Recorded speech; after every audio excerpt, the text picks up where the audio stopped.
오늘은 25장의 전체적인 이야기를 살펴보면서 함께 은혜를 나누고자 합니다. 오늘 25장의 이야기는 첫 번째로는 아브라함이 후처 구두라를 맞이한 이야기 1절부터 6절이고요.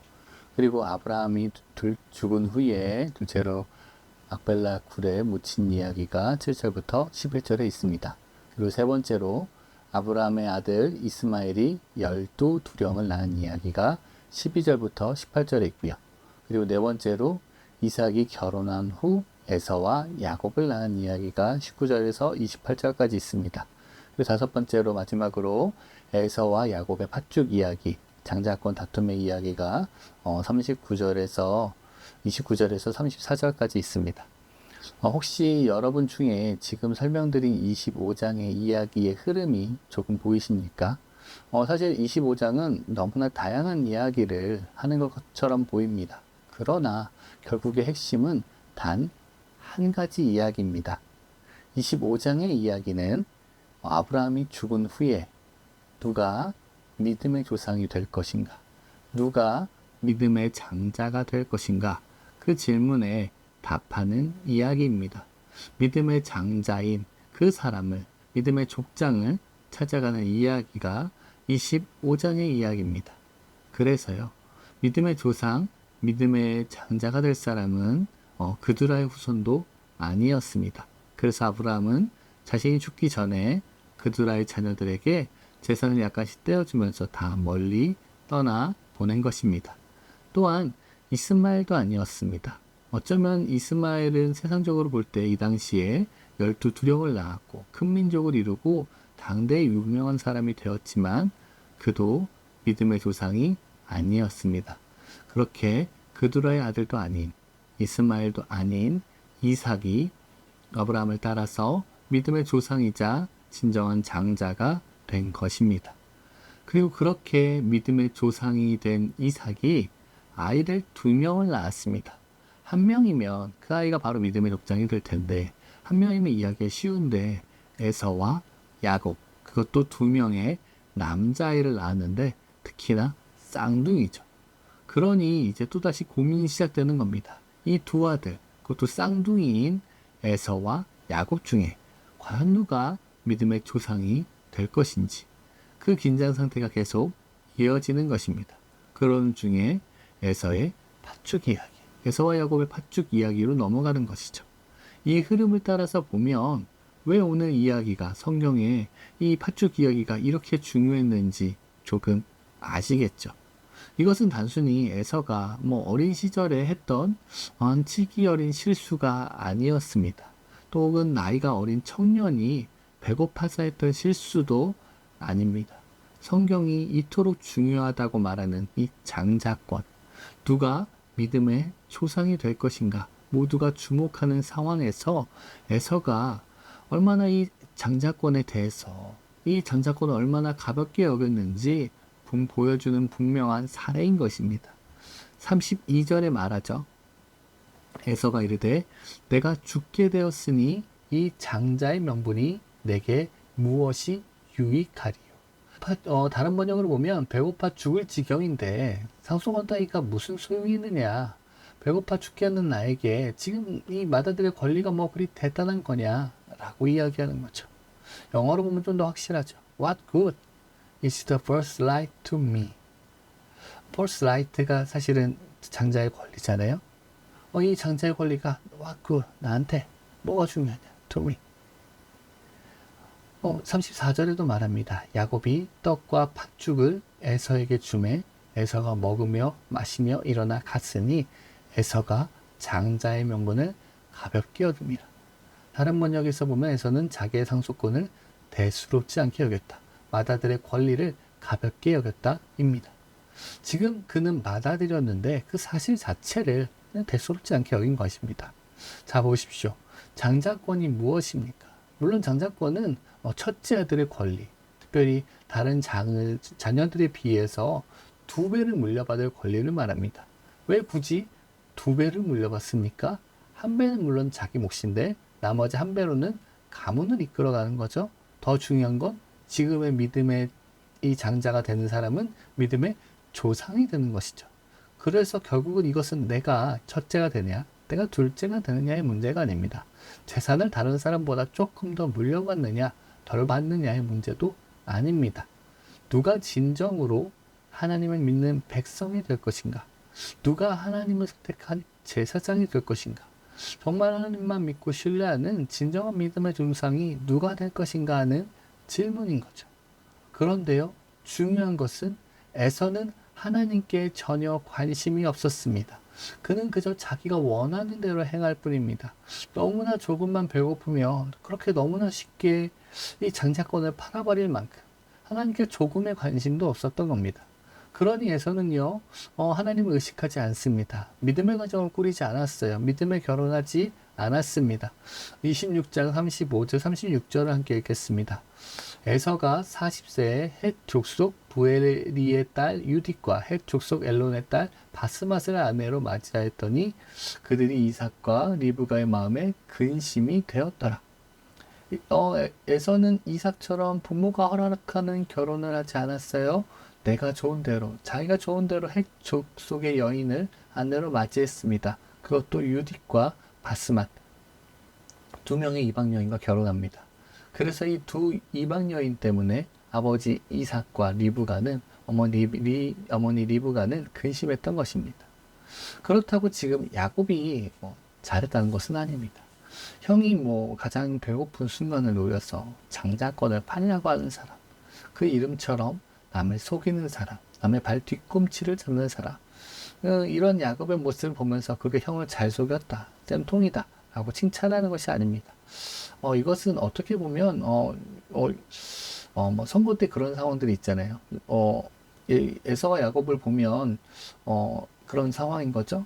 애초에 좋은 후보가 하나도 없어서, 그러니까 좋은 선택지는 없고 나쁜 선택지만 있는 거예요. 그러면 누가 더 악한지 보고 더 악한 사람을 뽑아야 되는 상황들이 있는 거죠. 좋은 후보 중에 얘가 더 좋으니까 난 최고의 선택을 해야 되니까 최고의 후보를 뽑아야지가 아니라 최악의 후보와 더 최악의 후보 중에 덜 최악의 후보를 뽑아야 되는, 그러니까 차악을 선택해야 되는 상황입니다. 마찬가지입니다. 지금 상황만 보면 야곱도 별로고 에서도 별로예요. 근데 그나마 에서보다는 야곱이 낫죠. 무엇이 나요? 그래도 믿음의 조상이 되고자 하는 욕심, 신앙적인 욕심, 하나님을 향한 선한 욕심이 있기 때문입니다. 또한 이 장면, 이 파축 사건은 야곱의 약점을 노골적으로 보여주죠. 스스로 나서서 남의 것을 빼앗기 위해서 무엇이든 할 수 있는 이 야곱의 심각한 단점을 보여줍니다. 사실 야곱이요, 이렇게 형의 장자권을 뺏을 필요가 있을까요? 이렇게 비겁한 방법으로 빼놨어야만 했을까요? 아닙니다. 사실 이 모든 것조차 하나님의 손안에 있었습니다. 하나님은 이미 말씀하셨습니다. 23절에 여호와께서 그에게 이르시되 두 국민이 내 태중에 있구나. 두 민족이 내 복중에서부터 나뉘리라. 이 족속이 저 족속보다 강하겠고 큰 자가 어린 자를 섬기리라 하셨더라. 성경은 말했죠. 이미 큰 자가 작은 자를 섬길 것이라고 하나님이 말씀하셨습니다. 즉 하나님은 이미 이 야곱과 에사의 모든 것을 아시고 이미 앞으로의 야곱과 에사의 인생에 대해 예언하셨고 말씀하셨습니다. 형 에서가 동생 야곱을 섬기게 될 것이라고 말씀하셨습니다. 즉 야곱은요, 하나님이 말씀하셨기 때문에 그때를 기다리면 됩니다. 그런데 야곱은 그 하나님의 약속을 믿지 못해요. 그러니 내가 먼저 움직여요. 자기 스스로 먼저 움직여요. 형을 속여요. 장자권을 빼앗았어요. 그리고 스스로 형이 되려고 합니다. 이후에는 형에게 갈 축복권까지도 빼앗습니다. 이 모든 것에는 모든 것을 하나님을 믿는 것이 아니라 모든 것 속에서 스스로 쟁취하려고 하고 그것을 얻기 위해서는 투쟁하는, 정말 투쟁을 피하지 않는 그 투쟁의 역사가 바로 야곱의 인생의 역사인 것입니다. 그런데 반면에 보십시오. 이삭의 삶은 어떻습니까? 이삭의 역사는 어떻습니까? 어쩌면 25장의 상황은요, 야곱과 이삭이 동일한 상황입니다. 야곱 입장에선 하나님께서 큰 자가 작은 자를 섬길 거야 라고 이야기하셨다고 하는데, 그런데 앞으로 어떻게 될지 여전히 막연했던 것처럼 이삭도 똑같아요. 보세요. 20절에 보면 이삭이 결혼한 나이가 나와요. 이삭은 40세에 리브가와 결혼했습니다. 21절에 보니 그리고 리브가가 임신하지 못해요. 그래서 이삭은 리브가를 위해서 여호와께 간구합니다. 그리고 여호와께서 그 간구를 들으셨고 그의 아내 리브가가 임신을 합니다. 마치 기도한 지 얼마 되지 않아서 아이를 갖게 된 것처럼 보입니다. 그러나 아니었어요. 엄청나게 이삭은 기다렸습니다. 26절에 보니 리브가가 아들을 낳을 때에 이삭이 60세였다라고 말합니다. 40세에 결혼했고 60세에 쌍둥이 아들을 낳았으니까 몇 년을 기다린 거예요?